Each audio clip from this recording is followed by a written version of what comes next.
thinking about plus and minuses. When I played for Rochester, Joe Crozier used to check them up plus and minuses. And I'll never forget, I was playing with Larry Hillman, who was, we have to talk about Larry Hillman sometimes, the teams he was on. But Larry Hillman was playing down there. I think we were on for 4 goals against. And every one, I don't have to say this, every one was his fault. And I was the guy that was benched. So I went to Crozier and I said, what the world's going on? We're on for the 4 goals or 5 goals against. And I said, I get benched and he plays. He says, that's the way it is, Don. You're a 4th and 5th defenseman. He's number 1. He plays. Did you tell us the story one time? I think you said you and Daryl Sly were a big plus, and you sit it on the bench. And I said we were sitting on the bench, and we were plus 5. I mean, we were playing Quebec or something. We were on for every goal, 4, none against. And Daryl said, Don, you see we're plus 5. Geez, Daryl, don't say that, because when you say, I don't believe in that. I don't. And so, all right, bing, bing, bing, bing. I think we're -1. We were on for 6 straight, and he's hysterical. I don't believe in that. I don't believe in that. And I never forgot that one. That was a good one. Well, one of the things that I remember, one of your good friends, Brian Kilroy, talked about plus minus. What he used to do with the 67s, he said, was he started the plus and minus after every month. He says because you could have a bad month and be -8, and have a good month and be +3, and at the end of that good month you're still -5. That's a good idea. So what he said, he goes, I would start. He says I would look at the plus minus, and then I would start it at the beginning, because he says if you had a really bad month or even a couple of bad games, it really wouldn't reflect how well you were playing. Well, I know. That's a good idea. That's why he won 2,000 games in junior, the winningest junior coach of all time. Yeah. And I never thought of that, and I get fired by Boston. Yeah. Connor McDavid, he had 6 points against Colorado a little while ago, and the question came up: do you think Connor McDavid or anybody is ever going to match Daryl Sittler's 10 points? No, I don't believe anybody's ever. How was it? 10 points? I forget how 10 much. Points, 10 points. I don't think anybody will ever touch that, and I take the full blame for that one. Yeah, we were playing Boston. When I was coaching Boston, Toronto, and we were a good club. I think we lost 1 game out of 11 with 10-1.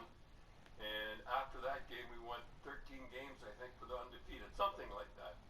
But we walked into Toronto, which was a 3rd place club. It wasn't really that good a club. And I had a rookie goaltender in there, David Reese, who was pretty good. I think his record was. Yeah, he was 7-4-2. No, that's not bad. Which is not bad, and but his goals against average was pretty good. He was he was under 3 at that time. He was like 2.8 or 2.9. No, he was a nervous guy anyhow, and I remember he used to rock in the dressing room. He'd rock, and Achievers, he never paid any attention. And he was a rookie, and he'd rock back and forth, right? And he'd say to the time factor, and we'd look at him. But he was a good kid. But Cheevers, Gilbert was injured. Billy Gilbert, by the way, we must talk about him, who set a record that's never to be had, has 17 straight games, and we must talk about him sometime. Yeah. And Jilly was hurt. I call him Jilly was hurt. He didn't like me, by the way. I must talk about. But anyhow, he did not like me, but he was hurt, and it was Cheever's first game back from the WHA, so he hadn't played the AHL in that, so and poor David Reese was in there, and everything Stiller shot went off foot, feet, or whatever, skates, and he did legitimately score the goals, and I knew we were lost, so I no way I was putting at Cheevers, and I looked down at Cheevers, was going a week and a little. I mean, here's a poor rookie out there doing it, so I looked down and there's Cheevers. He put a towel over his head. Don't put me in. So I left him in there, and poor David Reese, he paid the price. I don't think he ever played again in the National Hockey League. No, I don't think so. And Cheevers come back the next night. We were playing Detroit. I never forgot it. And he shut out. I think we won 7-0, and Cheevers went on from there. But there was no way I was putting in Cheevers in that game, because everything was going in for Sittler. Yeah, and the footnote on that game is that somebody at CBC lost that game. video of that full game. There's just the highlights that you see in the news package. So there is a rumor out there in the hockey world that somebody recorded that game. Give it to Chambers. Yeah, to give it to Sittler, but I don't know if that's true or not. But somebody said that there's only one VHS copy of that game. Maybe one of the most famous Leaf games of all time. And there's no. Every time there's two games they talk about, too many men on the ice and Sittler. And you know what? The funny thing is, I don't think we lost a game at least after that. All I have to do is the paper out, and every time we come in, they make a big deal of it. Yeah. And there was one game, I never forgot that we played Buffalo before. They could hardly wait to get at Toronto for that game. And I remember they had a picture of Harold Fowler giving a tea set or something to Sittler. And boy, they were like I don't think we ever lost after that. No. Well, I mean, the one big game in Toronto that we were playing, we were going for first place, and we were down by 3 goals. Well, that was when when Punch was sitting in the stands with Buffalo. Yeah, Buffalo was ahead of us, right? Yeah, and they were 1 point ahead. Yeah. And we were losing. I remember we were losing by 2 goals, and I told everybody. I told Dougie Hallward and Matty Hagman. I told everybody, just go and don't worry about a thing. So 5-3, I mean, it's over with about a minute. Yeah, it was like 3 minutes left or something. Something like that. So Punch gets up with his wife, and by the time he gets up and gets over and across the street and gets to, he says, gee, that's too bad you're not in first base. Hey, Punch, what are you, nuts? He says, no, they won. No, they couldn't have won. They couldn't have scored 3 goals in a minute and a half or whatever it was. And he says, I'm sorry, Punch, your team. Yeah.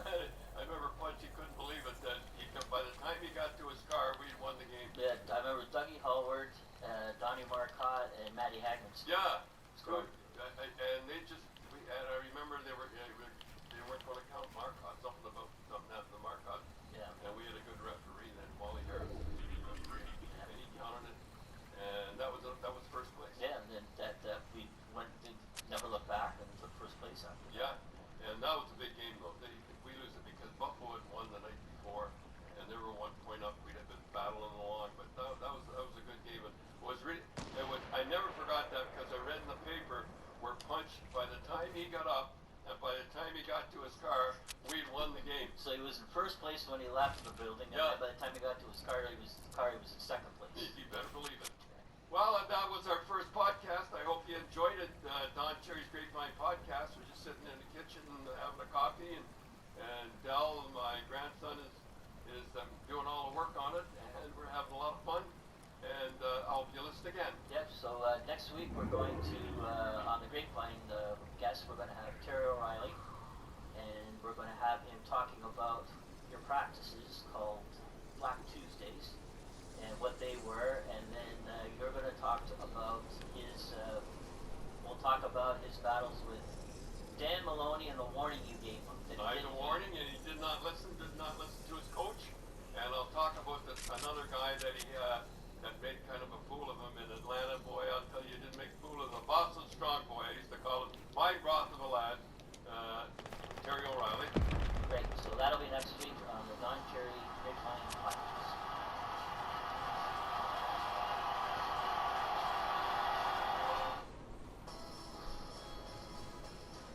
Music was made to be heard everywhere, and with your one.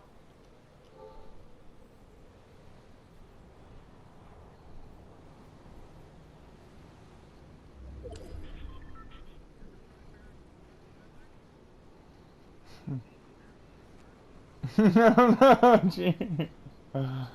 Oh, fuck, man.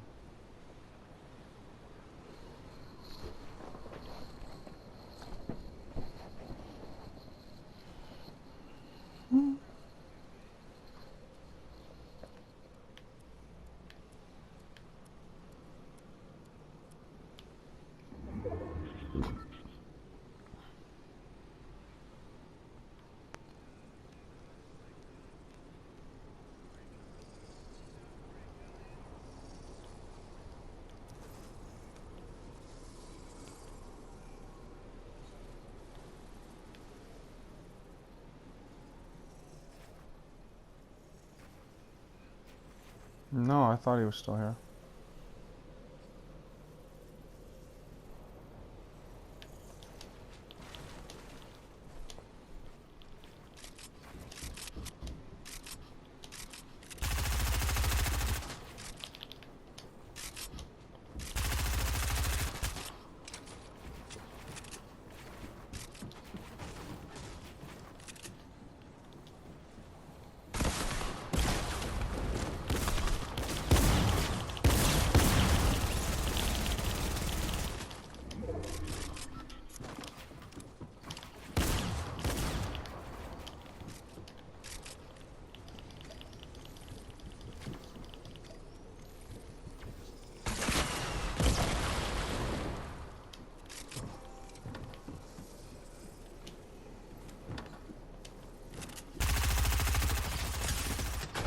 Let's fucking go, boys. That Don Cherry really helped. Fuck, my heart's racing right now. 4 kill dub. Let's go.